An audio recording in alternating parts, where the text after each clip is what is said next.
Hello students, इस video के अंदर हम लोग जो 4 सितंबर को जेईई मेन का पेपर हुआ था उसका जो मॉर्निंग का शिफ्ट है शिफ्ट 1 उसका जो क्वेश्चन पेपर है उनके यहाँ पे सॉल्यूशन हम यहाँ पे डिस्कस करेंगे। So will start. तो यहाँ पे एक क्वेश्चन उन्होंने हमें क्या दिया हुआ है कि हमारे पास एक पार्टिकल है, पार्टिकल का मास उन्होंने आपको दिया हुआ है m/2 और आपके पास एक और पार्टिकल है जिसका मास उन्होंने दिया हुआ है m/3 और सपोज ये फर्स्ट पार्टिकल वेलोसिटी v से मूव कर रहा है और ये वाला जो पार्टिकल है m/3 वो उन्होंने बोला हुआ है कि रेस्ट पे है। इनके बीच में कोलिजन हुआ, कोलिजन उन्होंने बोल दिया कि आपको कैसा है, इलास्टिक।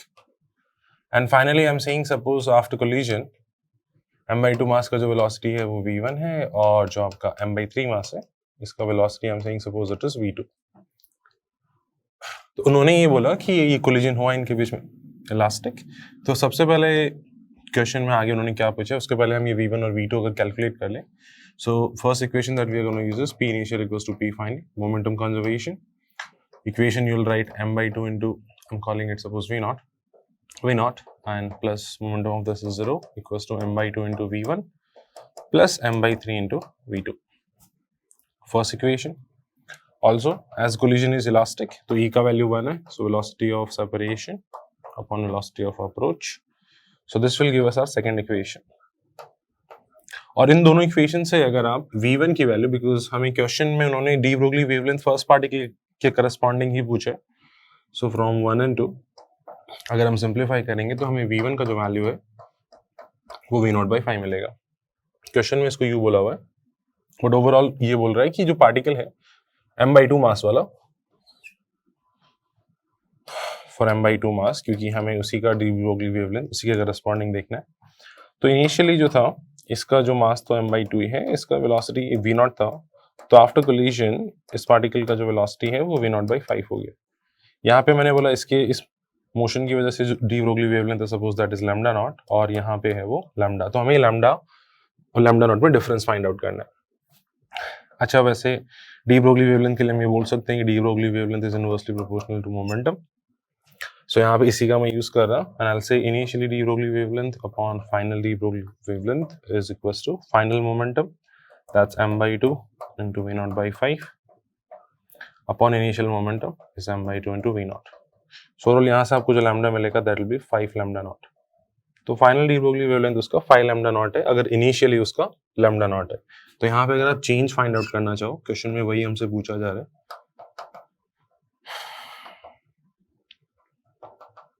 तो change in D Broglie wavelength अगर हम फाइंड आउट करें सो वो आंसर हमें मिलेगा 5 lambda naught minus lambda naught and our final answer is 4 lambda naught. So this is our final answer.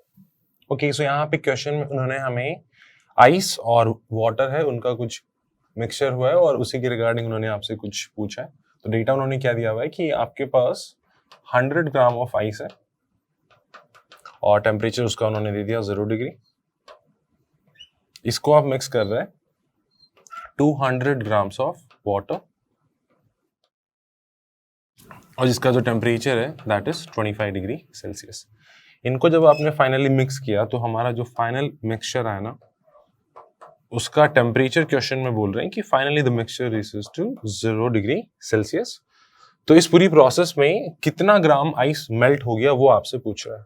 So overall हुआ क्या होगा, आपका जो वाटर है 25 डिग्री पे वो 0 डिग्री पे गया है, तो उसने हीट को रिलीज किया है और वो जो हीट रिलीज हुआ है वो आपकी आइस ने यूज किया है मेल्ट होने के लिए। So overall we can say that heat loss by water is heat gain by ice. And I am saying इस प्रोसेस में सपोज x ग्राम पूरा जैसे 100 ग्राम था, out of this 100 grams suppose x gram ice जो है वो आपका मेल्ट हो गया। So heat loss by water is m, that's 200 upon 1000 kg में रखो। Specific heat in the question is given to us into delta T, 25 से 0 degree सेल्सियस, so change in temperature is 25 equals to heat loss is gain by ice is x into latent heat of ice and that value is 3.4 into 10 raised to power 5। Overall यहाँ से जब आप x को simplify करेंगे so your answer will be 61.76 grams। So this is your final answer for this particular question। Okay, so यहाँ पे question में उन्होंने हमें ये बोला हुआ है कि किसी ट्रांसवर्स वेव है, उसमें किन्हीं भी दो क्रेस्ट के बीच की जो डिस्टेंस है, उन्होंने ये नहीं बताया कि कौन से दो क्रेस्ट उनके बीच का क्या है, बट डिस्टेंस उन्होंने बोल दिया कि 5 मीटर्स है, और डिस्टेंस एक क्रेस्ट और ट्रफ के बीच में उन्होंने बोला 1.5 मीटर्स, और फिर उन्होंने हमें पॉसिबल वैल्यूज ऑफ वेवलेंथ यहाँ पे पूछा। तो सबसे पहले अगर अपन एक ट्रांसवर्स वेव का पैटर्न देख रहे हैं कि suppose this is a transverse wave, और आप किन्हीं भी दो क्रेस्ट के बीच के डिस्टेंस देख रहे हैं, फिर एक बार हम क्रेस्ट और ट्रफ के बीच के डिस्टेंस देखें, तो ये इनके बीच की अगर आप डिस्टेंस देखोगे, सो दैट विल बी λ/2। अगर आप इसके और इसके बीच के डिस्टेंस देखोगे, सो दैट विल बी 3 λ/2। अगर आप सेम ये और फिर इसके बीच का डिस्टेंस, दैट विल बी 5 λ/2।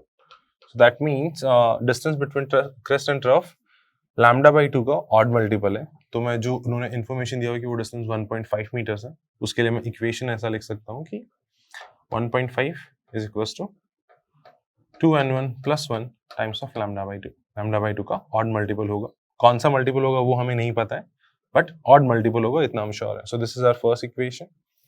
दूसरा उन्होंने बोला कि किन्हीं भी दो पीक्स के बीच के डिस्टेंस, अगर आप किन्हीं भी दो पीक के बीच के डिस्टेंस अगर देखोगे, सो this is lambda, that's 2 lambda, 3 lambda, so lambda का इवन मल्टीपल आता है। सो हम सेकंड इक्वेशन हमारा लिख सकते हैं 5 = n2 × लैम्डा।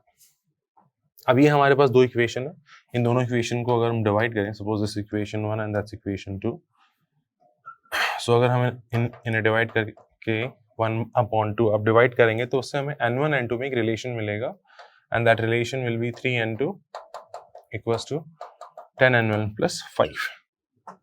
अब इस इक्वेशन में है ना, आप n1 और n2 की डिफरेंट वैल्यूज, क्योंकि हमें ये पता है कि as n1 and n2 are integer, तो हम डिफरेंट वैल्यूज पुट करके देख रहे हैं कि कौन कौन सी वैल्यूज इस इक्वेशन को सेटिस्फाई कर सकता है।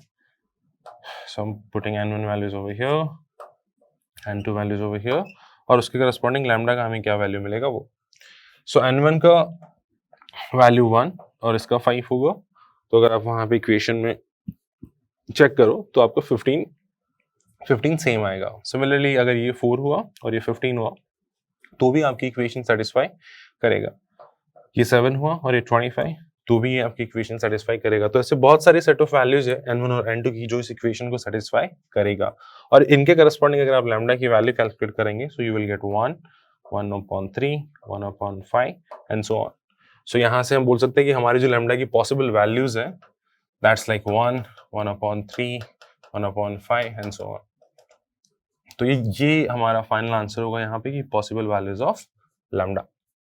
ओके, तो नेक्स्ट क्वेश्चन है, उसमें उन्होंने सिर्फ हमसे वेवलेंथ का ऑर्डर पूछा है, और उन्होंने जो ऑप्शन में हमें वेव्स दिया है वो आपका रेडियो वेव है, माइक्रोवेव है, विजिबल वेव है, और फिर एक्सरेज है। तो हमें ये पता है कि जो वेवलेंथ का अगर मैं ऑर्डर लिखना चाहूँ ना, तो सबसे मिनिमम जो वेवलेंथ होता है वो हमारा एक्सरेज का होगा। एक्सरेज का जो लैम्डा होता है वो सबसे मिनिमम होता है। मैं अगर सीक्वेंस लिखना चाहूँ ना, मैं इंक्रीजिंग ऑर्डर में लिख रहा हूँ कि वी स्टार्ट विद एक्सरेज, हमारा सबसे कम एक्सरे का होता है लैम्डा, फिर उसके बाद में इनफैक्ट एक्सरे से पहले आप गामा रेज बोल सकते हैं, बट गामा रेज यहाँ पे हमें ऑप्शंस में है नहीं, तो हमारे लिए सबसे मिनिमम होगा एक्सरे का। फिर एक्सरे से ज्यादा आपका रहेगा विजिबल का, वैसे बीच में अल्ट्रावायलेट भी आता है, बट यहाँ पे ऑप्शंस में विजिबल रहेगा। विजिबल के बाद में आपका जो आएगा वो आएगा माइक्रोवेव्स, और सबसे ज्यादा जो वेवलेंथ होता है ना वो आपका रेडियो वेव्स का होता है। सो आई से कि अगर मेरे को डिक्रीजिंग ऑर्डर में लिखना है, सो आई से रेडियो वेव्स जो होती हैं उनका लैम्डा सबसे ज्यादा होता है, फिर उनसे कम आपका रहेगा माइक्रोवेव्स का, फिर उससे कम आपका रहेगा विजिबल, और सबसे कम इन चारों ऑप्शंस में रहेगा आपका एक्सरेज। वैसे एक्सरेज से कम रहता है गामा रेज का, बट यहाँ पे उन्होंने पूछा नहीं है, तो आपका फाइनल आंसर ये रहेगा। डिक्रीजिंग ऑर्डर में मैंने लैम्डा का लिख दिया कि लैम्डा की वैल्यू डिक्रीजिंग ऑर्डर में कुछ ऐसा रहेगा, हमें जो ऑप्शंस गिवन है उनके हिसाब से। सो अब हमारा जो नेक्स्ट क्वेश्चन है, इसमें उन्होंने हमें एक बार मैग्नेट को हमने मैग्नेटिक फील्ड में प्लेस किया हुआ है। तो हमारे पास सपोज ये एक बार मैग्नेट है, इसको आपने एक मैग्नेटिक फील्ड में प्लेस किया, और बार मैग्नेट का मैग्नेटिक फील्ड का जो एंगल है वो आपका 30 डिग्री है। तो ये मान लो हमारा मैग्नेटिक मूवमेंट हो गया। तो मैग्नेटिक फील्ड में अच्छा आपको क्या क्या गिवन है पहले क्वेश्चन में, अगर वो वैल्यूज में चेक करो, सो उन्होंने ये दे दिया कि टॉर्क जो है ना, इस केस में जब एंगल 30 था, तो टॉर्क का वैल्यू उन्होंने आपको दिया है 0.018, ऐसा यूनिट है सारी न्यूटन पर मीटर, और जो मैग्नेटिक फील्ड है उसकी स्ट्रेंथ भी उन्होंने दे दिया 0.06 और हमें थीटा भी पता है 30 डिग्री। तो सबसे पहले ये जो गिवन डेटा है ना, इससे मैं इसका मैग्नेटिक मोमेंट फाइंड आउट कर लेता हूं। तो जो टॉर्क होता है ना, इसका फॉर्मूला हमें पता होता है कि वो होता है M B into sine theta, M cross B basically. Values में सारी पुट कर देता हूं। टॉर्क आपका आएगा 0.018, मैग्नेटिक मोमेंट हमें फाइंड आउट करना है, मैग्नेटिक फील्ड इज 0.06 और आपका जो साइन थीटा है साइन 30 इज 1/2। तो ये साइन थीटा की वैल्यू हो गई। यहां से सबसे पहले हम लोग मैग्नेटिक मोमेंट फाइंड आउट कर लेते हैं और उसके बाद में उन्होंने हमें क्या दिया वो भी चेक करते हैं। मैग्नेटिक मोमेंट का आपको यहां से जो वैल्यू मिलेगा दैट इज 0.6, ये हमारे मैग्नेटिक मोमेंट की वैल्यू है। अब उन्होंने बोला कि हमें एक्सटर्नल फोर्स की वजह से वर्क डन फाइंड आउट करना है। अगर आपका ये जो बार मैग्नेट है ये अपनी मिनिमम पोटेंशियल एनर्जी से मैक्सिमम पोटेंशियल एनर्जी तक आ जाए, तो सबसे पहले मैं बोलूंगा कि फॉर मिनिमम पोटेंशियल एनर्जी जो थीटा होगा ना उसको आपको 0 लेना है और आप यू मिनिमम अगर फाइंड आउट करना चाहें, सो potential energy is m dot b with a minus, so minus of m b into cos 0, सो ये वैल्यू आपको मिलेगा minus m b। Similarly for maximum potential energy हमारा जो थीटा होता है ना वो 180 होना चाहिए, और थीटा अगर 180 होगा तो आपकी जो पोटेंशियल एनर्जी की मैक्सिमम वैल्यू आएगा that will be minus of M B into cos 180, कितना हो गया -1, सो माइनस माइनस प्लस होके ओवरऑल ये वैल्यू आपको मिलेगा एम बी। अब हमें अगर एक्सटर्नल फोर्स की वजह से वर्क डन फाइंड आउट करना है, so will simply calculate change in potential energy. So will find maximum potential energy minus minimum potential energy, so this value is m into b minus of minus m into b, so this is 2m into b, overall 2 into आपका m is 0.6 और magnetic field is 0.06 और overall ये value आपको मिलेगा 0.072 joule. तो ये हमारा इस क्वेश्चन का फाइनल आंसर होगा। तो सबसे पहले हमने गिवन डेटा से मैग्नेटिक मोमेंट फाइंड आउट किया और फिर मिनिमम और मैक्सिमम पोटेंशियल एनर्जी के लिए क्या कंडीशन होती है ये हमें पहले से पता था, सो हमने पोटेंशियल एनर्जी में फिर डिफरेंस फाइंड आउट कर लिया और वही हमारा एक्सटर्नल फोर्स की वजह से वर्क डन के वैल्यू के बराबर होगा। तो ये हमारा फाइनल आंसर होगा 0.072 जूल्स। ओके, तो हमारा जो नेक्स्ट क्वेश्चन है उसमें उन्होंने हमें क्या बोला कि आपके पास एक बॉल है, आपने उसको ड्रॉप किया एक सर्टेन हाइट d से, मतलब इनिशियल वेलोसिटी आपका 0 था, फिर ये ग्राउंड पे जाके स्ट्राइक करता है। स्ट्राइक करने के बाद में जब ये वापस ऊपर आता है तो ये d/2 हाइट तक ही आता है, मतलब कुछ एनर्जी का कोलिजन के टाइम पे क्या हो गया, लॉस हो। ऐसे इन जनरल अगर मैं वेलोसिटी का रिलेशन देखूं, so v square equals to u square plus और माइनस 2as, यहाँ पे जो s होगी ये हमारा डिस्प्लेसमेंट या आप हाइट यहाँ पे बोलेंगे। सो ओवरऑल जो ग्राफ होगा ना आपके v और h का वो पैराबोलिक ही रहेगा, इतना तो श्योर है, क्योंकि वेलोसिटी हाइट के डायरेक्टली प्रोपोर्शनल नहीं आ रहा है, v स्क्वायर हाइट के प्रोपोर्शनल आ रहा है। सो इतना श्योर है कि ग्राफ पैराबोलिक होगा। तो सबसे पहले आप ये देखो, वेलोसिटी जो थी वो आपकी 0 थी और स्टार्टिंग में वेलोसिटी की डायरेक्शन जो है वो नीचे की तरफ है, मतलब जो वेलोसिटी है वो नेगेटिव में थी और इंक्रीज हुई है स्टार्टिंग में। बट जब ये हुआ तब हमारी हाइट में क्या आया, डिक्रीमेंट आया। फिर ये यहाँ पे कोलिजन हुआ, तो कोलिजन के जस्ट पहले तो वेलोसिटी डाउनवर्ड डायरेक्शन में थी, कोलिजन के जस्ट बाद में आपकी वेलोसिटी क्या हो गई है, पॉजिटिव। तो वेलोसिटी अब पॉजिटिव थी बट इसकी वैल्यू क्या हो रही है, डिक्रीज, और हमारी हाइट में क्या हो रहा है, इंक्रीमेंट हो रहा है। तो अगर आप जो ऑप्शंस दिए ना ग्राफ में, तो अगर आप ग्राफ बनाए v वर्सेस h, तो हमारी हाइट इनिशियली जब वेलोसिटी 0 थी तो मेरी जो हाइट थी इसकी वैल्यू कितनी थी, d, और फिर मैं ग्राफ कुछ ऐसा बना रहा। यहां पे अगर आप देखो तो आपकी जो हाइट है वो लगातार कम हो रही है। अगर आप हाइट की वैल्यू देखो तो धीरे धीरे हम d से 0 की तरफ जा रहे हैं और हमारी जो वेलोसिटी है वो बढ़ रही है नेगेटिव में। जब ये ग्राउंड पे स्ट्राइक करेगा, यहां पे क्या हुआ है, कोलिजन, और जैसे ही कोलिजन हुआ वेलोसिटी कोलिजन के तुरंत बाद कितनी होगी, पॉजिटिव, तो यहां से जंप करेगी आपकी वेलोसिटी यहां पे। यहां से यहां जंप क्यों हुआ, क्योंकि कोलिजन के जस्ट पहले डाउनवर्ड थी और जस्ट बाद में किधर है, अपवर्ड, और फिर ये वेरिएशन कुछ ऐसा आएगा। अब देखो मैं जब ऐसे जा रहा तो मेरी वेलोसिटी लगातार डिक्रीज हो रही है और मेरी हाइट बढ़ रही है, और उन्होंने जो फाइनल हाइट बोली वो कितनी बोली, d/2। तो ओवरऑल हमारा ग्राफ कुछ ऐसा रहेगा, पैराबोलिक, और ये जो वेरिएशन दिख रहा है ये बस मैंने वैल्यूज जो उन्होंने दिया हुआ था उसके करस्पॉन्डिंग यहाँ पे बना दिया। तो ये हमारा फाइनल आंसर रहेगा इस पर्टिकुलर क्वेश्चन का। ओके, तो यहाँ पे हमें क्वेश्चन में उन्होंने क्या दिया हुआ है कि हमारे पास कॉइल है और एक मैग्नेट है, और इस मैग्नेट को हम इस कॉइल के थ्रू कांस्टेंट स्पीड से पास करा रहे, और हमने इस कॉइल के दोनों एंड पे यहाँ पे गैल्वेनोमीटर कनेक्ट कर दिया, जो कि अगर इस कॉइल में करंट फ्लो करेगा तो उस करंट को डिटेक्ट करेगा। और उन्होंने हमें 3 पोजीशन के लिए पूछा है कि मैग्नेट जब एंट्री कर रहा है,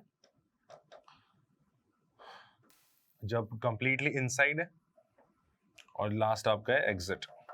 तो ये 3 केसेस उन्होंने हमें बोला हुआ है। तो सबसे पहले देखो, जब आप अपनी मैग्नेट को कॉइल के पास लेके आओगे, सपोज ये आपका कॉइल है और ये आपकी मैग्नेट है, तो फील्ड लाइंस अगर आप देखो तो अगर आपने कॉइल को पास में मूव किया तो फील्ड लाइंस ज़्यादा पास करेंगी आपकी कॉइल से, क्योंकि स्टार्टिंग में मान लो यहाँ पे कुछ फील्ड लाइंस एग्जिट हो रही थी, आप इसको अगर और पास में लेके आए तो ये वाली फील्ड लाइंस भी इस कॉइल के थ्रू पास करेंगी। तो हम बोल सकते हैं कि फर्स्ट वाले पार्ट में जो होगा फ्लक्स जो है वो इंक्रीज करेगा, मैग्नेटिक फ्लक्स की बात हो रहा है। फ्लक्स इंक्रीज करेगा मतलब चेंज होगा, तो डेफिनेटली करंट फ्लो करेगा सर्किट में। सेकेंड पार्ट में हम बोल रहे हैं कि जब आपकी जो मैग्नेट है वो कंप्लीटली इनसाइड है, तो वो अंदर कहीं पे भी हो, ओवरऑल उसकी जो फील्ड लाइंस है वो सेम ही पास करेंगी। सो दैट मीन्स आपका जो फ्लक्स है वो कांस्टेंट रहेगा, और फ्लक्स कांस्टेंट रहेगा दैट मीन्स कोई भी करंट फ्लो नहीं होगा। And the last is finally जब आपका मैग्नेट यहाँ से एग्जिट करेगा तो फिर जो फील्ड लाइंस अपनी कॉइल से पास होंगी वो कम होंगी। दैट मीन्स आपका जो फ्लक्स एसोसिएटेड है ना कॉइल्स के साथ वो डिक्रीज करेगा, और फ्लक्स अगर डिक्रीज करेगा दैट मीन्स चेंज हो रहा है, then again will say current flows. So overall आपको ध्यान ये रखना है कि स्टार्टिंग में करंट फ्लो करेगा, फिर नहीं करेगा थोड़ी देर, और फिर वापस एंड में करंट फ्लो करेगा। एक और चीज, जब आप एंट्री कर रहे थे तो फ्लक्स इंक्रीज हो रहा था, जब आप एग्जिट कर रहे थे तो फ्लक्स डिक्रीज हो रहा है। तो इंक्रीज करते टाइम करंट का जो सेंस आएगा ना, डिक्रीज करते टाइम करंट का सेंस एग्जैक्टली ऑपोजिट आएगा, बिकॉज यहाँ फ्लक्स इंक्रीज हो रहा था तो करंट इस तरीके से इंड्यूस होगा कि उसको डिक्रीज करेगा, और यहाँ पे जब वो एग्जिट कर रहा है, जब फ्लक्स कम हो रहा है तो इंड्यूस करंट ऐसा आएगा कि वो फ्लक्स को बढ़ाने का ट्राई करेगा। दैट मीन्स करंट की सेंस ऑपोजिट होगा। तो फिर अगर हम देखें तो हम आंसर हमारा ये बोल सकते हैं कि स्टार्टिंग में अगर डिफ्लेक्शन इस तरफ था, फिर कोई डिफ्लेक्शन नहीं आएगा, और एंड में डिफ्लेक्शन फिर कुछ इस तरीके से आएगा। ओवरऑल ये जो लास्ट के दोनों है इनका जो सेंस है वो ऑपोजिट होना चाहिए, ये चीज और हमें यहाँ पे ध्यान रखना था। तो ये हमारा फाइनल आंसर होगा। ओके, सो यहाँ पे क्वेश्चन में उन्होंने हमें 2 थिन इनफाइनाइट चार्ज शीट्स दिया हुआ है और उन्होंने उनको राइट एंगल पे प्लेस कर दिया, मतलब दोनों एक दूसरे पे परपेंडिकुलरली प्लेस्ड है। ये हमारा पॉजिटिव चार्ज वाला शीट है और ये हमारा नेगेटिव चार्ज वाला शीट है। और उन्होंने एक चीज और हमें बोल दिया कि आपका जो पॉजिटिव शीट है ना, उसका जो स्ट्रेंथ है वो ज्यादा है आपके नेगेटिव वाले चार्ज से, मतलब चार्ज डेंसिटी पॉजिटिव प्लेट की नेगेटिव वाली प्लेट से थोड़ी ज्यादा है। अच्छा, हमें पता है कि इनफाइनाइट शीट की वजह से जो फील्ड होता है वो यूनिफॉर्म होता है सभी जगह पे और प्रोपोर्शनल होता है आपके चार्ज डेंसिटी के। तो फील्ड अगर मैं बोल रहा हूँ इसकी वजह से, जैसे मान लो मैंने यहाँ पे स्पेस में कोई भी पॉइंट लिया, फील्ड लाइंस ड्रॉ करना है तो हमें नेट फील्ड पता करना पड़ेगा। तो इस नेगेटिव चार्ज की वजह से मैं बोल रहा हूँ कि फील्ड जो है सपोज वो इस तरफ आएगा, पॉजिटिव चार्ज वाले की वजह से जो फील्ड आएगा अवे फ्रॉम द शीट आएगा इस तरफ। हम calling it E plus and this is E minus, field due to negative charge वाली शीट और field due to the positive charge sheet. अब सिग्मा जो है पॉजिटिव वाले का ज़्यादा है, दैट मीन्स जो इलेक्ट्रिक फील्ड है वो आपके पॉजिटिव जो प्लेट है आपकी उसका ज़्यादा है। सो जो नेट फील्ड आएगा ना आपको वो क्लोजर होगा E प्लस के। दैट मीन्स ये जो एंगल आपको दिख रहा है ना theta, this theta will be more than 45 degrees. So अब अगर मैं फील्ड लाइंस ड्रॉ करना चाहूँ, अच्छा फील्ड लाइंस के लिए अगर हम यहाँ पे भी स्पेस में देखें तो ये सिग्मा माइनस की वजह से फील्ड इधर आएगा, प्लस वाले की वजह से फील्ड इधर आएगा, net field will be somewhere on this side, और ये भी E प्लस की तरफ ज़्यादा इंक्लाइंड रहेगा, तो ये एंगल जो है ये भी 45 से ज़्यादा।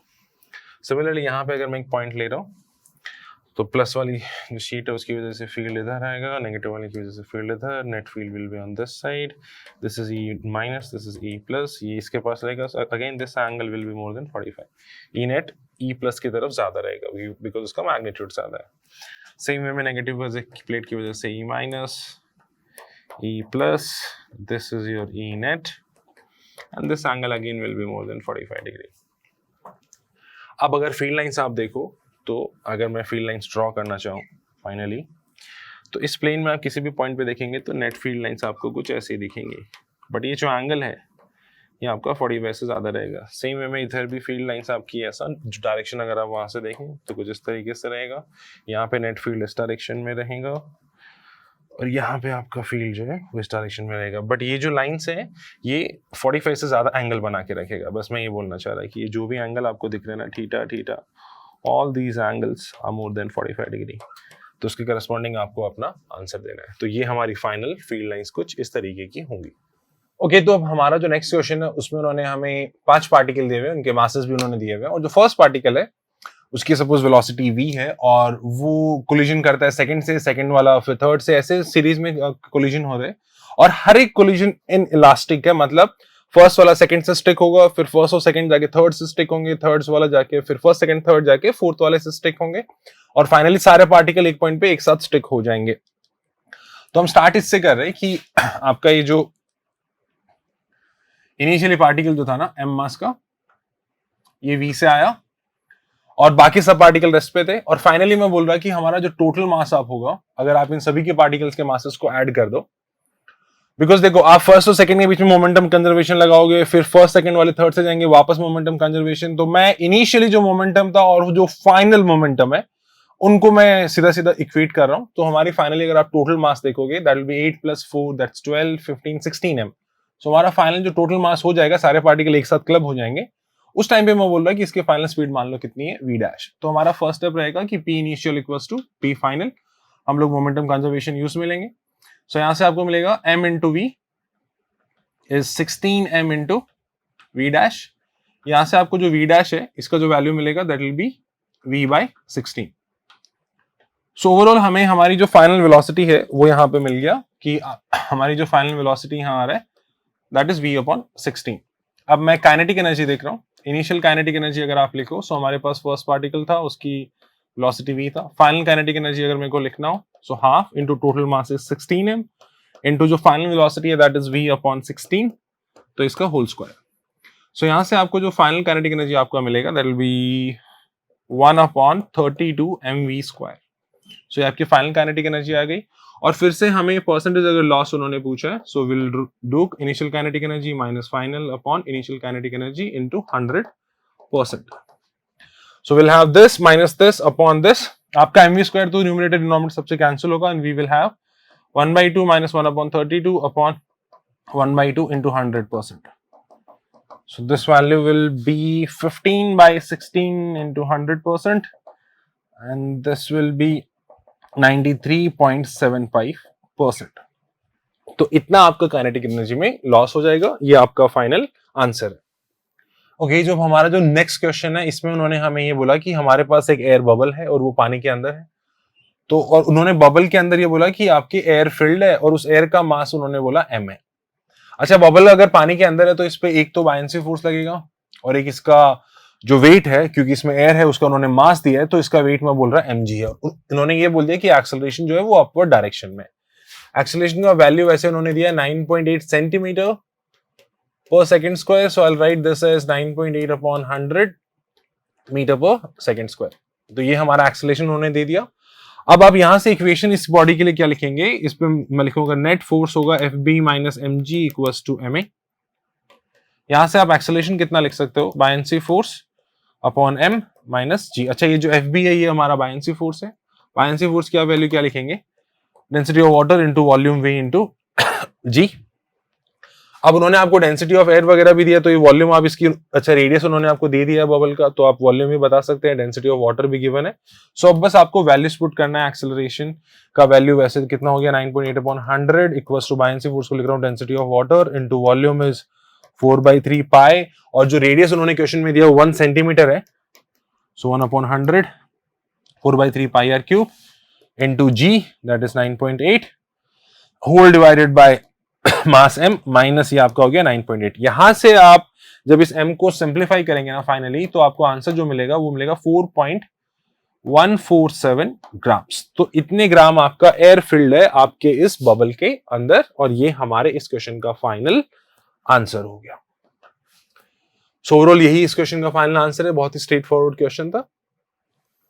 सो अब हम हमारा फर्स्ट क्वेश्चन स्टार्ट करते हैं, और बहुत ही सिंपल सा क्वेश्चन है। इसमें उन्होंने हमें जो थर्मल कंडक्टिविटी होता है सिर्फ उसका डायमेंशन पूछा है। तो हम इसको सॉल्व करने के लिए हमारा जो फॉर्मूला होता है ना हीट ट्रांसफर का, will write that expression dq upon dt, the rate of heat flow. हमारा जो एक्सप्रेशन रहता है that is ka into dt upon dx। dt upon dx आपका टेम्परेचर ग्रेडियंट है। तो यहां से हम इस थर्मल कंडक्टिविटी को लिख सकते हैं dq बाई dt, एरिया से आप डिवाइड करोगे, सो 1 अपॉन एरिया, और dx और dt से आप cross multiply, so this is dx upon dt। अब मैं सभी के डायमेंशन यहाँ पे पुट कर रहा हूँ। सो देखो dq by dt is the rate of heat flow, basically power है, तो इसका डायमेंशन अगर आप लिखना चाहो सो राइट m1 l2 t-3, ये हमारे dq by dt का डायमेंशन हो गया। एरिया का डायमेंशन होगा 1/l², और आपका dq है उसका डायमेंशन है l, और टेम्परेचर का डायमेंशन मैं लिख रहा हूँ थीटा। ओवरऑल हमें यहाँ पे जो थर्मल कंडक्टिविटी का डायमेंशन है, अगर उसका वैल्यू आपको यहाँ से लिखना हो, so what we will have is, यहाँ पे l² से l² ओवरऑल कैंसिल हो जाएगा, और हमारा फाइनल आंसर हमें मिलेगा m1 l1 t-3 and theta यहाँ पे डिनोमिनेटर में, सो थीटा की पावर -1। तो ओवरऑल ये आपका डायमेंशन है थर्मल कंडक्टिविटी का। सो ये हमारे इस क्वेश्चन का फाइनल आंसर है। ओके, तो अब हमारे पास जो नेक्स्ट क्वेश्चन है उसमें उन्होंने हमें दो चार्जेस दिए हुए हैं, एक 4q चार्ज है और एक -q चार्ज है, और उन्होंने उसके लोकेशन दे दिया। और हमारे पास एक और चार्ज है स्मॉल q, जो ओरिजिन से स्टार्ट होता है और वो एक सर्कुलर पाथ पे मूव होता हुआ पॉइंट P पे पहुंच रहा है। और फिर उन्होंने हमसे इस पूरी प्रोसेस में वर्क डन वगैरह पूछ लिया, पोटेंशियल एनर्जी में चेंज ये सब आपसे पूछ रहे हैं। तो बहुत ही स्ट्रेट फॉरवर्ड है। पहली बात, पाथ से हमें कोई मतलब नहीं है, हम हमारा इनिशियल पोजीशन और फाइनल पोजीशन पे पोटेंशियल कैलकुलेट करेंगे, बिकॉज इलेक्ट्रिक फील्ड आपको पता ही कंजर्वेटिव है, सो पाथ पे कोई फर्क नहीं पड़ेगा। तो सबसे पहले मैं पोटेंशियल आपका लिख रहा हूँ पॉइंट O पे। तो पॉइंट O पे अगर आप पोटेंशियल लिखें, सो मैं सबसे पहले 4q जैसे k/q upon distance is d/2, फिर k into -q upon d/2, so this will be 8kq upon d minus 2kq divided by d, और ये वैल्यू आपको मिल जाएगा 6kq divided by d। Same way में अब मैं पोटेंशियल लिख रहा हूं पॉइंट P पे, सो k इंटू 4q, और 4q वाले चार्ज की जो डिस्टेंस है d/2 plus d, d/2 radius दोनों मिला के, सो ये ओवरऑल हमें मिलेगा 3d/2 plus k into -q whole divided by, इससे तो डिस्टेंस पॉइंट P की d/2 ही है। सो ओवरऑल हमें यहां से जो पोटेंशियल मिलेगा पॉइंट P पे, ये 2 ऊपर आके 8kq divided by 3d minus 2kq by d। यहां से अगर आप वैल्यू सिंप्लीफाई करेंगे, so this value will be 2kq upon 3d। तो हमें इनिशियल पोजीशन पे पोटेंशियल मिल गया, फाइनल पोजीशन पे पोटेंशियल मिल गया। अब मैं कैलकुलेट कर रहा हूं change in potential energy.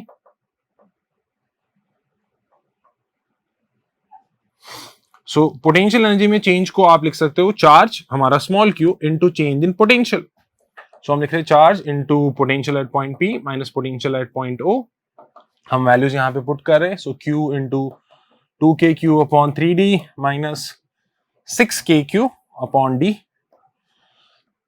LCM आपको लेना है, और ओवरऑल हमें जो फाइनल आंसर मिलेगा दिल B -16/3kqq divided by d।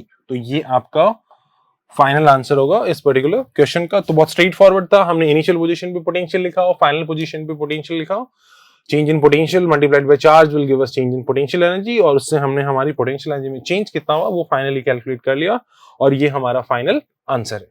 Okay, सो अब जो नेक्स्ट क्वेश्चन हमारा है उसमें उन्होंने हमें ये बोला कि एक पार्टिकल है, वो आपका ओरिजिन से स्टार्ट करता है 0,0 से, और इसकी इनिशियल वेलोसिटी जो है ना वो y डायरेक्शन में है 5 मीटर पर सेकेंड। तो उन्होंने इनिशियल वेलोसिटी जो है वो आपको दे दिया 5j कैप है, और पार्टिकल का जो एक्सेलरेशन है वो आप बोल सकते हैं 10i cap plus 4j cap हो गया आपका। और उन्होंने बोला कि फाइनली एक पॉइंट पे पहुंचता है जिसके कोऑर्डिनेट उन्होंने हमें दे दिए 20, y। तो हमें इस y की वैल्यू उन्होंने पूछा है। तो सबसे पहली चीज, जब हम x में अगर देखें तो ओवरऑल हमारा जो x में डिस्प्लेसमेंट हुआ ना वो कितना हुआ है 20, और y में डिस्प्लेसमेंट हुआ है y।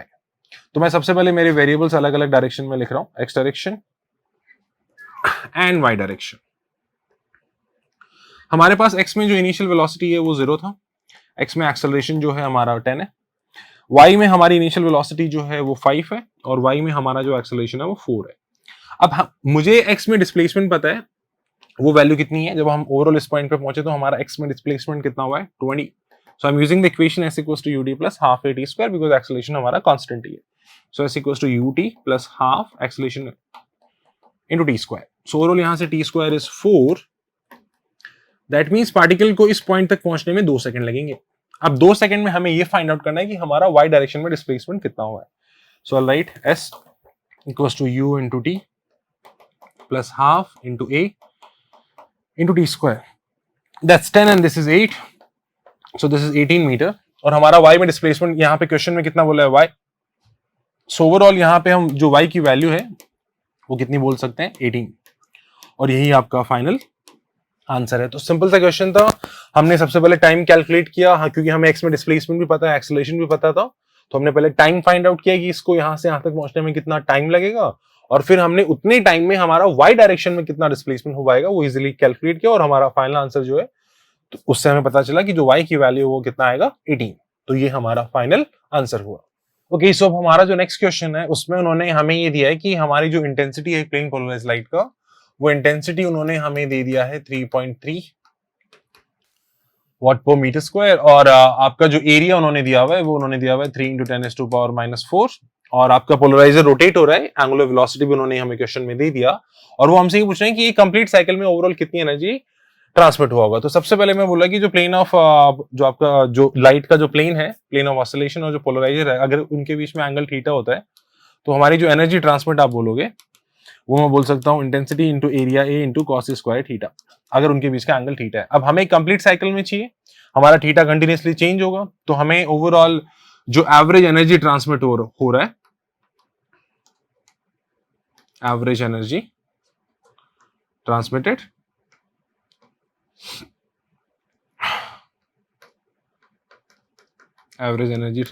In one cycle. तो यहां पे देखो इंटेंसिटी, हमारा एरिया, ये सब चीजें कांस्टेंट है, वेरिएबल आपका थीटा है, तो हमें इसी का एवरेज फाइंड करना पड़ेगा। An average value of cos square theta for one cycle, जो एवरेज वैल्यू होता है कॉस स्क्वायर थीटा का, we know this value is how much, half. तो बस हमें वैल्यूज पुट करना है। So this is 3.3, area is 10⁻⁻⁴ into 3 into there cos square theta is how much, half. Overall हम इसको लिख सकते हैं 9.9 into 10⁻⁻⁴ whole divided by 2. This will give us 4.95 into 10⁻⁻⁴, और यही आपका क्या है, फाइनल आंसर है इस पर्टिकुलर क्वेश्चन का। तो बस यही था, सिंपल सा स्ट्रेट फॉरवर्ड क्वेश्चन था, फॉर्मूला बेस्ड, और हमारा ये फाइनल आंसर है। ओके, सो यहाँ पे क्वेश्चन में उन्होंने हमें मैच द कॉलम दिया हुआ है, और उन्होंने एक तरफ हमें टाइप ऑफ गैस दिया हुआ है, और दूसरी तरफ उसका गामा CP/CV का वैल्यू उन्होंने दिया हुआ है, और हमें सिर्फ सिंपली बस वैल्यूज को मैच करना है। So we'll start with monoatomic, option A. For monatomic gas, degree of freedom is 3. अच्छा, gamma is F plus 2 by F. I'm using this formula. So यहाँ से अगर आप gamma calculate करेंगे, so we will get 5/3, and 5/3 from our given option is 4. Next is diatomic and rigid. That means no vibration as such, so degree of freedom is 5. So gamma will be 7/5, and 7/5 means option 1. Now in option C we have diatomic non-rigid, means vibration is also there. In that case degree of freedom is 7, and then gamma in that particular case will be 9/7, and that is your option 2. And the last is triatomic rigid. That means हमें vibrations consider नहीं करना है. So degree of freedom is 6, and then in that case gamma will be 8/6, and that is 4/3, and that's your option 3. So ये आपके final answers हैं हर एक option के corresponding, कि A का 4th, B का 1st, C का 2nd, and D का 3rd. ये आपका फाइनल आंसर हो गया। ओके, सो नेक्स्ट क्वेश्चन जो है, इसमें उन्होंने हमें एक बैटरी दिया है, बैटरी का EMF उन्होंने आपको 3 वोल्ट दिया है, बैटरी का इंटरनल रेजिस्टेंस स्मॉल r से डिनोट किया गया है, और हमने एक एक्सटर्नल रेजिस्टेंस जिसका रेजिस्टेंस का वैल्यू कैपिटल R है वो हमने पैरेलली कनेक्ट कर दिया। और उन्होंने हमें ये क्वेश्चन में क्या क्या दिया हुआ है कि जो टर्मिनल वोल्टेज है, अच्छा अगर मैं सर्किट को पहले तो ड्रॉ कर रहा हूँ, that's R 3 volt battery, that's it internal resistance, overall ये आपकी कंबाइंड एक बैटरी हो गई। 3 वोल्ट इसका EMF है, इंटरनल रेजिस्टेंस R है, और इससे हमने कनेक्ट कर दिया आपका ये रजिस्टर R। तो देखो पहली चीज उन्होंने आपको दिया टर्मिनल वोल्टेज। टर्मिनल वोल्टेज क्या होता है कि बैटरी के दोनों टर्मिनल्स के अक्रॉस, अगर मैं इसको A बोलूं और B बोलूं, तो ये VA माइनस VB जो है ना, ये VA माइनस VB, ये उन्होंने आपको 2.5 वोल्ट दिया है, और इसी को मैं बोलूंगा कि यही पोटेंशियल डिफरेंस किसके अक्रॉस होगा, आपके जो रजिस्टर है इसके अक्रॉस पोटेंशियल डिफरेंस वही होगा। इसका मतलब 3 वोल्ट में से कुछ ड्रॉप हमारे इंटरनल रेजिस्टेंस में आ गया, कितना आ गया, 0.5 वोल्ट का ड्रॉप इसमें है, और फिर बाकी जो 2.5 वोल्ट का ड्रॉप है वो आपके इस रजिस्टर के अंदर आया है। और एक चीज और उन्होंने हमें दे दिया। अच्छा, पहले तुम्हें कैलकुलेट करा कि अगर आपका पोटेंशियल ड्रॉप कैपिटल आर के क्रॉस 2.5 है, तो फिर मैं ये लिख रहा हूं कि potential drop across small R वो हो जाएगा 0.5 वोल्ट, क्योंकि देखो टोटल 3 वोल्ट है, इसमें 0.5 वोल्ट का ड्रॉप आया और 2.5 का इसमें आ गया, तो ये 0.5 वोल्ट पता चल गया। इसको मैं डिनोट कर रहा हूं V across small R. Also suppose circuit में जो करंट फ्लो कर रहा है वो I है, I बोल रहा मैं, तो आप VR को क्या लिख सकते हो, I into capital R. V into small R को आप लिख सकते हो I इंटू स्मॉल आर, और इसकी वैल्यू उन्होंने दिया 2.5 और इसका वैल्यू उन्होंने दिया हुआ 0.5। मैं इन दोनों को डिवाइड कर रहा हूं, यहां पे आप डिवाइड करेंगे I से I कैंसिल होगा, R upon R, this will be 5। So overall यहां से जो कैपिटल आर है वो आपको मिलेगा 5 इंटू R। आप इसको ऐसे याद रखो। अब हमें एक चीज और उन्होंने दिया कि जो ये स्मॉल आर है ना, इसके अक्रॉस जो हीट लॉस का जो रेट है, रेट ऑफ हीट लॉस मतलब पावर अक्रॉस स्मॉल आर ही बोल रहे हो, वो वैल्यू है, उसको आप वैसे कितना लिख सकोगे आई स्क्वायर इंटू आर, और ये वैल्यू उन्होंने दे दिया 0.5 वोल्ट। अच्छा, ये जो आपको रेट ऑफ हीट लॉस दिया इन्होंने कैपिटल आर के अक्रॉस दिया, सॉरी, तो इसको आप यहाँ पे स्मॉल आर नहीं लिखेंगे, this will B capital R. Power अब डिसिपेटेड, इसको मैं कैपिटल आर से डिनोट करा, और हमें पूछा गया है कि पावर लॉस बताओ स्मॉल आर के अक्रॉस, तो स्मॉल आर के अक्रॉस हम पावर लिखेंगे आई स्क्वायर इंटू स्मॉल आर, और ये वैल्यू हमें फाइंड करनी है। आप इन दोनों को डिवाइड कर दो। सो जो कैपिटल पी आर है उसकी वैल्यू कितनी है 0.5, और स्मॉल पी आर हमें फाइंड करना है power across small R resistance, और ये वैल्यू आएगा आई स्क्वायर से आई स्क्वायर कैंसिल और आर बाय आर, और आर बाय आर की वैल्यू कितनी है 5। तो यहां से आपको power dissipated across small R आप लिख सकते हो 0.5 divided by 5 and this value is 0.1 watt. तो ओवरऑल ये हमारा इस क्वेश्चन का फाइनल आंसर है, जिसमें उन्होंने हमें स्मॉल आर के अक्रॉस कितना पावर डिसिपेट हो रहा है वो उन्होंने पूछा था, तो ये हमारा फाइनल आंसर है 0.1 वॉट। ओके, तो अब हमारा जो नेक्स्ट क्वेश्चन है उसमें उन्होंने हमें इलेक्ट्रिक फील्ड का वेरिएशन बताया है पोजीशन एक्स के साथ, और फिर उन्होंने हमें पोटेंशियल का वेरिएशन पूछा है, और क्वेश्चन में उन्होंने ये भी दे दिया कि इन्फिनिटी में हमें पोटेंशियल को 0 कंसिडर करना है। तो हम स्टार्ट यहीं से कर रहे हैं कि आपका जो इलेक्ट्रिक फील्ड है उसका उन्होंने जो एक्सप्रेशन क्वेश्चन में दिया है that is a into X whole divided by under root of A square plus X square की पावर क्यूब लिख रहा हूं बिकॉज यहाँ पे power is 3/2, so this will be cube. अब मैं ओवरऑल इलेक्ट्रिक फील्ड जो है और पोटेंशियल के बीच में रिलेशन हमें पता है, this is minus of dv upon dx। So यहां से आप लिखेंगे dv will be minus of e, value of e is a into X whole divided by A square plus X square की पावर 3/2 इंटू dx। अब हम इसका simply integration यहाँ पे करेंगे, और जब आपका x इन्फिनिटी था उस टाइम पे पोटेंशियल 0 था, और जब डिस्टेंस x है वो बोला उस टाइम पे पोटेंशियल मान लो कितना है v। यहाँ से आप अगर इस पोटेंशियल का एक्सप्रेशन फाइंड आउट करें, इंटीग्रेशन आप कर सकते हैं, x को आप tan थीटा पुट करके ओवरऑल सिंपलीफाई करेंगे।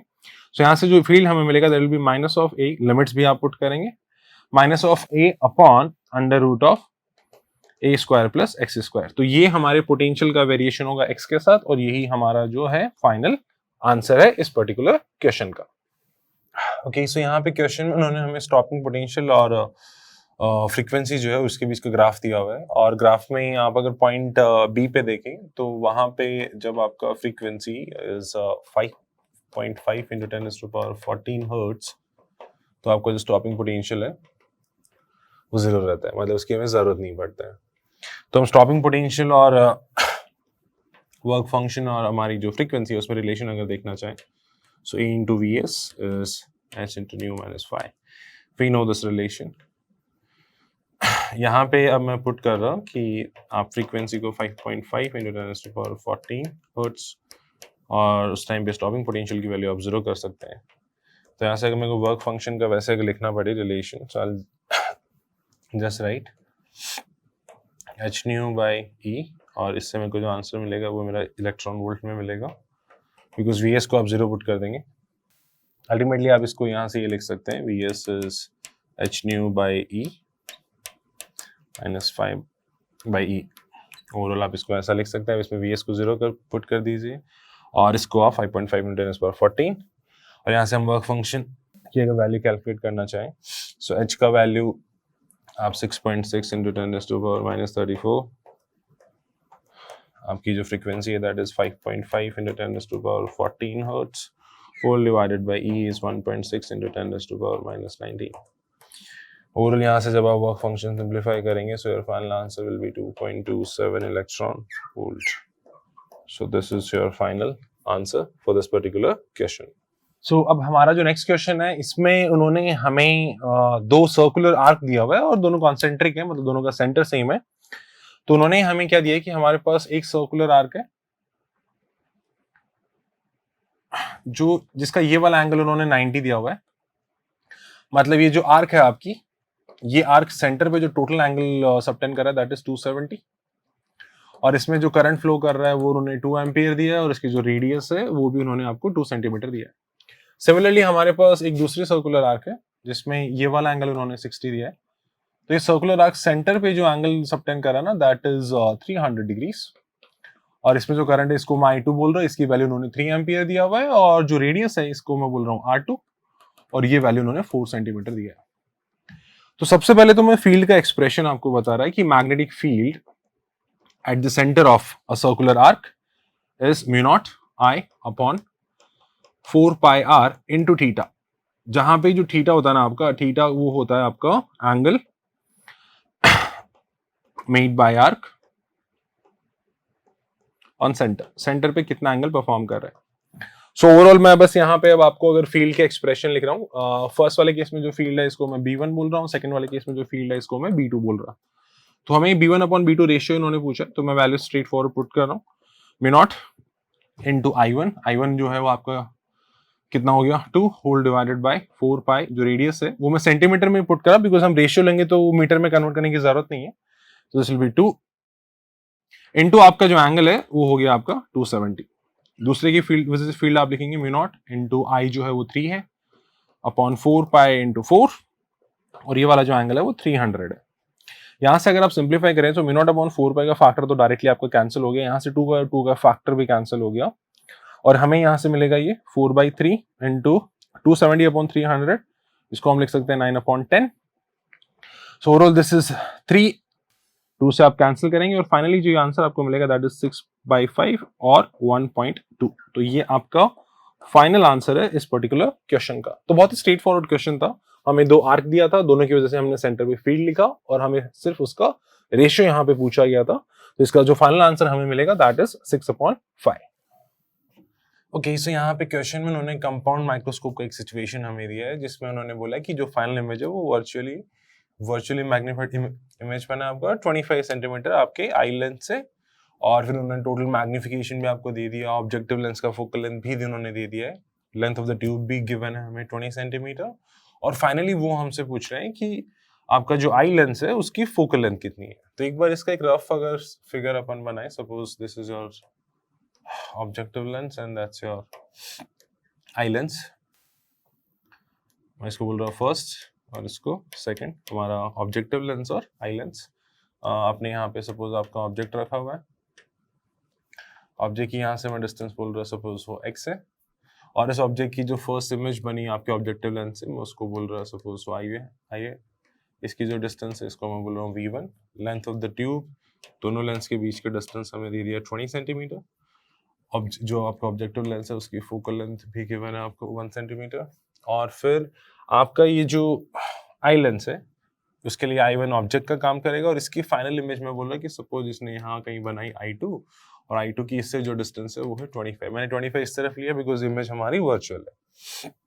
तो ये कुछ सिचुएशन हमें दे दिया. अच्छा, I1 जो है वो इमेज है आपके ऑब्जेक्टिव लेंस का, और I2 जो है वो इमेज है आपका जो आई लेंस है फाइनली उसका. अब यहाँ पे अगर हम लिखना चाहें, ठीक है, फॉर फर्स्ट लेंस जो कि हमारा ये है, उसके लिए मैं लिख रहा हूँ 1/v minus 1/u plus 1/fo, और वो फोकल लेंथ इसकी 1 ही है. तो यहाँ से अगर आप v1 की वैल्यू लिखना चाहें so that will B x/x minus 1. अब मैं मैग्निफिकेशन अगर कैलकुलेट करूँ, magnification I am calling it m1, उसका मैग्नीट्यूड की बात कर रहा, सो मॉड ऑफ v1/u1. सो आपका v1 ये है, u1 आपका माइनस x है, आप करेंगे x कैंसिल होगा और हमें ये मिलेगा 1/x minus 1. Now for second lens, second lens के लिए मैं सबसे पहले लिख रहा हूँ कि उसका u क्या होगा। तो देखो ये I1 है, इसके लिए काम करेगा तो ये डिस्टेंस हो गया, ये 20 है, ये V1 है तो ये डिस्टेंस हो गया 20 माइनस V1 और ऑब्जेक्ट इस तरफ है तो हम U2 को लिखेंगे माइनस ऑफ, नेगेटिव साइन आप समझ रहे हैं क्योंकि वो लेफ्ट साइड में 20 माइनस V1, V1 की वैल्यू आपको पता है तो यहाँ से आप U2 को लिख सकते हो माइनस ऑफ 20 माइनस आपका जो V1 है उसकी वैल्यू है x अपॉन x माइनस 1 और इस लेंस के लिए V2 जो है उसकी वैल्यू हमें पता है कि वो कितनी है -25। ऑल्सो हमारा जो आई लेंस है उसके लिए मैं बोलूँगा कि जो एंगुलर मैग्निफिकेशन की अगर हम बात करें, magnification that is also angular I'm saying that will be d upon u2, v2 upon u2, v2 आपका d है, d आपका 25 है। अब यहाँ पे u2 की वैल्यू आपको पता है। ऑल्सो आपको एक चीज़ और उन्होंने दे दिया है कि m1 इंटू m2 जो टोटल मैग्निफिकेशन है उसकी वैल्यू कितनी है 100। अब यहाँ पे जो m1 m2 100 है इस इक्वेशन के अंदर मैं अगर वैल्यूज पुट करूँ ना, आपका m1 कितना हो गया 1 अपॉन x माइनस 1, m2 जो है वो है d upon u2, so d is 25 upon u2 की अगर आप वैल्यू पुट करना चाहो तो u2 जो है उसका मॉड लेना तो ये माइनस ऑफ हटा दो और ये आपको मिलेगा 20 minus x upon x minus 1 और ये वैल्यू उन्होंने कितना दिया हुआ है 100। इस इक्वेशन को अगर आप सिंप्लीफाई करेंगे तो यहाँ से जो x है ये आपको मिलेगा 81 अपॉन 76। जैसे ही आपको x की वैल्यू मिल जाएगा, अब इस x को आप पुट करके यहाँ पे आपका v1 u2 इन सब की वैल्यू यहाँ पे फाइंड आउट कर सकते हैं। सो यहाँ से अगर आप u2 की वैल्यू फाइंड आउट करना चाहें तो u2 के लिए हम यहाँ पे जो x है उसको 81 अपॉन 79, u2 इसलिए बिकॉज हमें इसके लिए फिर जो आपका आई लेंस है इसके लिए v पता है u पता है और हम उससे फोकल लेंथ फाइंड आउट कर पाएंगे। तो अगर आप u2 यहाँ से कैलकुलेट करेंगे so that will be minus of 19.5, बस इसमें वैल्यू पुट करना है यहाँ पे x को 81 अपॉन 76 और फिर फाइनली फॉर जो हमारा आई लेंस है उसके लिए मैं इक्वेशन यूज में ले सकता हूँ कि 1 upon v minus 1 upon u is 1 upon fe और यहाँ से जब आप सिंप्लीफाई करते हैं ना focal length of eye lens तो ये अप्रोक्सीमेटली नॉट एग्जैक्ट 4.48 सेंटीमीटर के आसपास आपकी फोकल लेंथ आती है आपके आई लेंस का। तो ये हमारा फाइनल आंसर होगा इस पर्टिकुलर क्वेश्चन का। ओके, सो यहाँ पे क्वेश्चन में उन्होंने हमें ये बोला कि हाइड्रोजन एटम के लिए लाइमन सीरीज में जो मिनिमम वेवलेंथ और जो मैक्सिमम वेवलेंथ है उनका जो डिफरेंस है वो उन्होंने आपको क्वेश्चन में दिया हुआ है 304 एंगस्ट्रॉम और फिर वो हमसे पूछ रहे हैं कि ये सेम चीज हमें बताना है पास्चन सीरीज के लिए, तो फिर उसका फाइनल आंसर क्या होगा। तो सबसे पहले तो मैं ये बोल रहा है कि फॉर हाइड्रोजन एटम और बात कर रहे हैं अपन लाइमन सीरीज का, उसमें यहाँ पे 3 लेवल शो कर रहा है, इन्फिनिटी, n इक्वल्स टू 2 और n equals to 1। Minimum wavelength के लिए हम जंप करेंगे लैम्डा मिनिमम के लिए इन्फिनिटी से 1 और मैक्सिमम के लिए हम जंप करेंगे 2 से 1 और उसके लिए हम इक्वेशन लिखेंगे 1 upon lambda minimum is r into 1 upon 1 by infinity. यहाँ से आप लैम्डा मिनिमम को कितना लिख सकते हो 1 upon r। Similarly 1 upon lambda max will be r 1 minus 1 by 4, this will be 3 by 4 और यहाँ से आपको जो लैम्डा मैक्स है उसका वैल्यू मिल जाएगा 4 by 3r, सॉरी r ऊपर नहीं आएगा, r नीचे ही रहेगा, 4 upon 3r। अब आपको गिवन क्या है कि lambda max minus lambda minimum का डिफरेंस इज 304 एंगस्ट्रॉम, बस वैल्यू हमें पुट करना है। Lambda max is 4 by 3, this is 1, 4 by 3 minus 1 is 1 upon 3r, so 1 upon 3r is 304 angstrom. इस इक्वेशन को हम ऐसे ही होल्ड रखते हैं, बाद में इसका यूज करेंगे। अब हम बात करते हैं इन पास्चन सीरीज। पास्चन के लिए हमें पता है कि मैं यहाँ पे आपको फिर से 3 लेवल शो कर रहा, 3, 4 एंड इन्फिनिटी। इन्फिनिटी से आप 3 में आएंगे ना तो आपको मिनिमम वेवलेंथ मिलेगा और 4 से आएंगे तो आपको मैक्सिमम, डैश लिख रहा मैं। So for Paschen series I will just right 1 upon lambda minimum dash is r into 1 upon 9 minus 1 upon infinity। so यहाँ से ये जो आपको lambda min मिलेगा ना that will be 9 by r lambda min dash। also 1 upon lambda max dash is r into 1 upon 9 minus 1 upon 16। so यहाँ से ये जो lambda max आपको मिलेगा dash, this will be 16 minus 9 give us 9 into 16/7r। यहाँ से हमें ये मिलेगा। अब इनका हम डिफरेंस कैलकुलेट करते हैं कि lambda max dash minus lambda minimum dash, ये आपको मिलेगा दिस माइनस दिस। सो इसमें से 9/r तो मैं कॉमन ले रहा हूँ और हमें मिलेगा 16/7 माइनस 1। इसको आप फर्दर और सिंप्लीफाई कर सकते हैं। 16 में से आप अगर 7 को सब्ट्रैक्ट करेंगे you will get 9, so it will be 81/7r। और यहाँ से अगर आप r की वैल्यू लिखना चाहें, राइट, या फिर आप 1/r की वैल्यू यहाँ से अगर लिखना चाहें तो it will be 3 into 304। तो ये वैल्यू यहाँ रख देते हैं 1/r। 81/7 into 3 into 304 आंसर हमें एंगस्ट्रॉम में मिलेगा। और फाइनली अगर आप इसको सिंप्लीफाई करेंगे तो ये आपको 10,553 एंगस्ट्रॉम के आसपास आपका फाइनल आंसर मिलेगा। तो ये हमारा फाइनल आंसर है। ओके, सो यहाँ पे क्वेश्चन में उन्होंने हमें एक ट्रायंगुलर प्लेट दिया हुआ है ABC,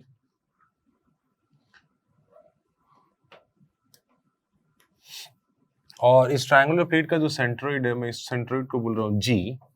और क्वेश्चन के पहले जो चीज हमें जरूरत पड़ेगा वो चीज मैं आपको पहले बता देता। Let mass of plate, complete plate जो है आपका उसका m है और जो साइड है वो सपोज a है, तो जो मोमेंट ऑफ इनर्शिया सेंट्रोइड के अबाउट आता है दैट इज ma²/12। एक इक्विलैटरल ट्रायंगल का उसके सेंट्रोइड के अबाउट मोमेंट ऑफ इनर्शिया आपका ma²/12 होता है।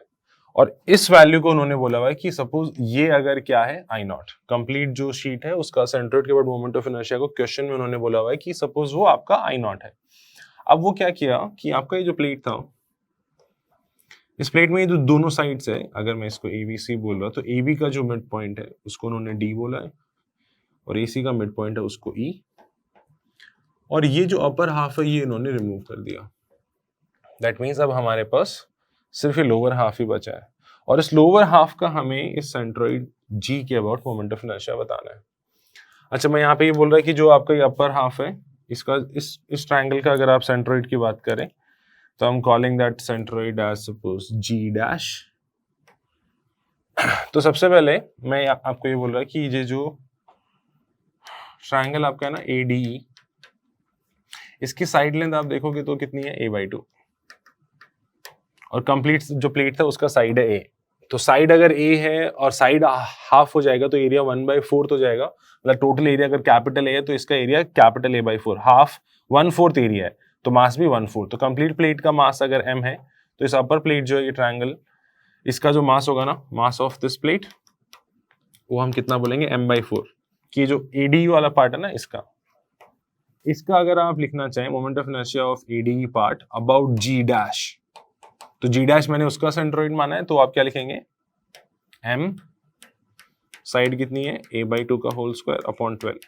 जैसे यहाँ पे m मास है और साइड है तो ये होता है, यहाँ पे मास m/4 है, साइड a/2 है, तो ये आपका मोमेंट ऑफ इनर्शिया आ जाएगा V4 1632। ये आपको मिलेगा ma² upon 192, I guess ma² upon 192। अब हम ये बोल रहे हैं कि अगर हमें इस कंप्लीट मोमेंट ऑफ इनर्शिया में ये बोल रहा है कि देखो रिमेनिंग मास कंप्लीट आपका, ये बोल रहा है रिमेनिंग मास का मोमेंट ऑफ इनर्शिया प्लस आपका ये जो ट्रायंगल है अपर वाला इसका मोमेंट ऑफ इनर्शिया आपको कंप्लीट ट्रायंगल का मोमेंट ऑफ इनर्शिया दे देगा किसके अबाउट G। ये हमें निकालना, मैं इसको बोल रहा हूँ I, और हम हमारी ये जो ADE प्लेट है ना इसका G के अबाउट मोमेंट ऑफ इनर्शिया लिख लेते हैं। हमने ये जो लिखा ना किसके अबाउट लिखा है G', तो हमने इस एक्सिस के अबाउट लिख लिया। अब हम यहाँ से यहाँ यूज में लेंगे पैरेलल एक्सिस थ्योरम। उसके लिए आपको G और G' के बीच के डिस्टेंस कैलकुलेट करना पड़ेगा, जो कि अगर आप ज्योमेट्री से करोगे so distance between G and G' that will B a/2√3। अगर मैंने साइड a माना हुआ है तो ये a/2√3 आता है। तो मैं अब लिख रहा हूं moment of inertia of this ADE plate about G। तो G' के अबाउट कितना था, ma²/12 plus m into distance is a/2√3 का होल स्क्वायर। ये हमने यूज में ले ली पैरेलल एक्सिस थ्योरम। आप इसको सिंप्लीफाई करेंगे तो सॉरी ये ma²/12 नहीं, दिस इज ma² अपॉन 192। सो आपको मिलेगा 5/192 ma²। अब मैं लिख रहा हूं यहाँ पे फाइनली कि मोमेंट ऑफ इनर्शिया रिमेनिंग का प्लस मोमेंट ऑफ इनर्शिया हमारी ऊपर वाली प्लेट एडीई का, जो कि हमें कितना मिला 5/192 mh²। ये हमें हमारी कंप्लीट प्लेट का जी के अबाउट देगा, जिसकी वैल्यू कितनी है mh²/12।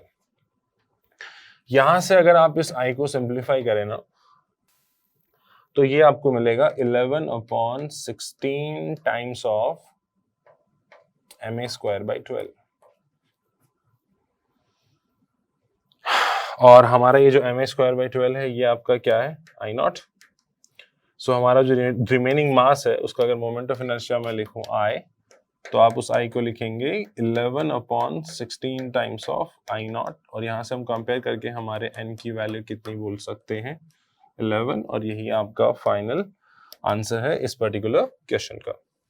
सो जो नेक्स्ट क्वेश्चन हमें दिया है उसमें उन्होंने हमें ये बोला कि हमारे पास 0.1 मोल का एक गैस है, टेम्परेचर इसका 200 है, और सेम गैस बस इसका जो मोल है इस बार वो 0.5 है और टेम्परेचर 400 केल्विन है। इनको हमने मिक्स करके एक नया सैंपल बना लिया और इसका फाइनल टेम्परेचर मैं बोल रहा T, तो उन्होंने बोल दिया कि जो फाइनल टेम्परेचर है वो 10 T0 है, तो आपको इस T0 की वैल्यू फाइंड आउट करनी है। अब देखो दोनों गैसेस सेम थी, तो मैंने बोला इसकी डिग्री ऑफ फ्रीडम है तो इसकी F है, और यहाँ पे ड्यूरिंग द मिक्सचर हम ये मान लेते हैं कि एनर्जी में कोई लॉस नहीं है। तो इनिशियली जो दोनों गैसेस की कंबाइंड इंटरनल एनर्जी थी वो फाइनल इंटरनल एनर्जी के बराबर होनी चाहिए। हमारे पास total masses N1 N2, degree of freedom की भी F ही है। वैल्यू लिख रहा हूं मैं, इंटरनल एनर्जी होता है F/2 nRT। सो मैंने बोला कि सपोज इस गैस की डिग्री ऑफ फ्रीडम F है, so F/2 into 0.1 into R into temperature is 200 plus F/2 इस बार नंबर ऑफ मोल से 0.05 into R into temperature is 400। ये दोनों की internal energy initially equals to finally mixture की एनर्जी में लिख रहा है। देखो डिग्री ऑफ फ्रीडम F ही ले रहा हूं बिकॉज दोनों गैसेस सेम ही थी, तो फाइनल गैस की डिग्री ऑफ फ्रीडम भी सेम ही होगा। सो F/2 नंबर ऑफ मोल्स इस बार N1 plus N2 that is 0.1 plus 0.05 into R into final temperature में लिख रहा हूं T। यहां से अगर आप देखो तो F/2 R का जो फैक्टर है वो कॉमन है, वो ओवरऑल कैंसिल हो जाएगा, and what we will have is 200 into 0.1 plus 400 into 0.05, that should be equals to 0.1 plus 0.05 multiplied by T, और यहां से मेरे को जो फाइनल टेम्परेचर मिलेगा that will be 266.67।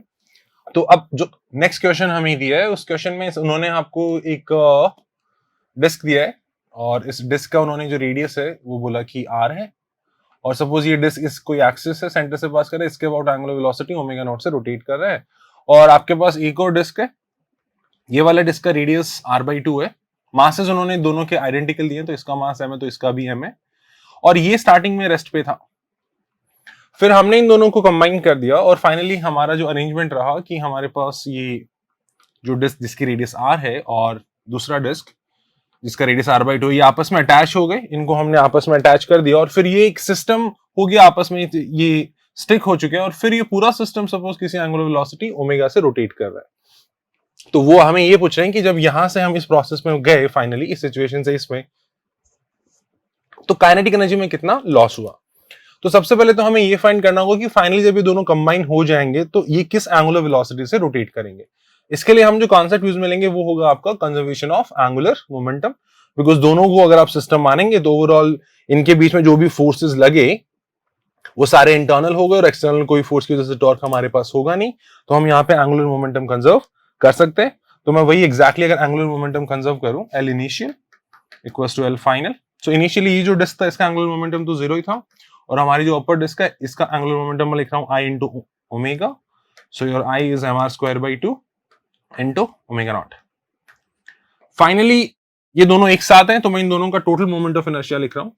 सो हमारी जो बड़ी वाली डिस्क है उसका हो गया mr²/2, next is m into इसका आ रहा है R/2 का whole square divided by 2 into omega. अब यहां से अगर आप सिंप्लीफाई करो सो यहां से 2 का फैक्टर कैंसिल करके ये 2 का फैक्टर मैं ओवरऑल कैंसिल कर रहा, तो R² भी आप कैंसिल कर सकते हैं। दिस इज 1 + 1/4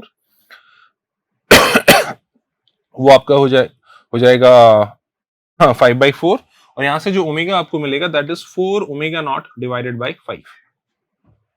अब ये हमारा ओमेगा आ गया फाइनली।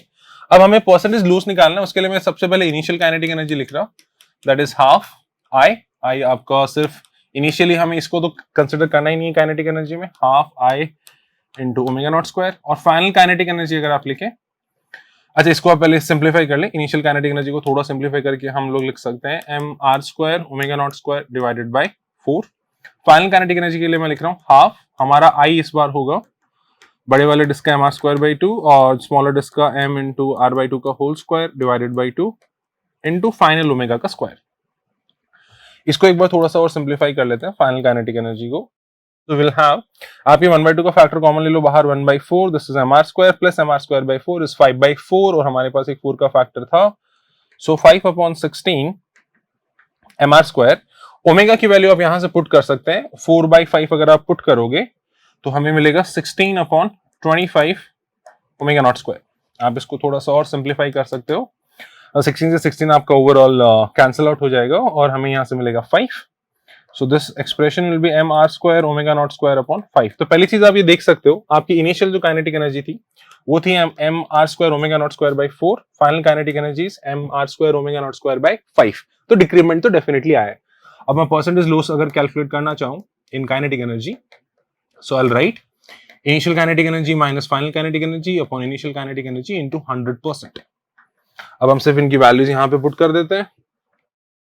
आपकी इनिशियल काइनेटिक एनर्जी ये रहा, इसमें से आप इसको सबट्रैक्ट करेंगे, mr square omega naught square आप कॉमन ले लेंगे तो न्यूमरेटर डिनोमिनेटर में सेम आएगा, वो मैं कैंसिल कर रहा directly, and I will write 1/4 minus 1/5 whole divided by 1/4 into 100%। So will have 1/20 upon 1/4, there will be 1/5, 5 से आपका 100 कैंसिल होकर आपका फाइनल आंसर जो आपको यहां से मिलेगा दैट इज 20%। सो ओवरऑल इस पूरी प्रोसेस में 20% ऑफ जो काइनेटिक एनर्जी था उसका हमें लॉस हो गया, तो ये हमारा फाइनल आंसर है।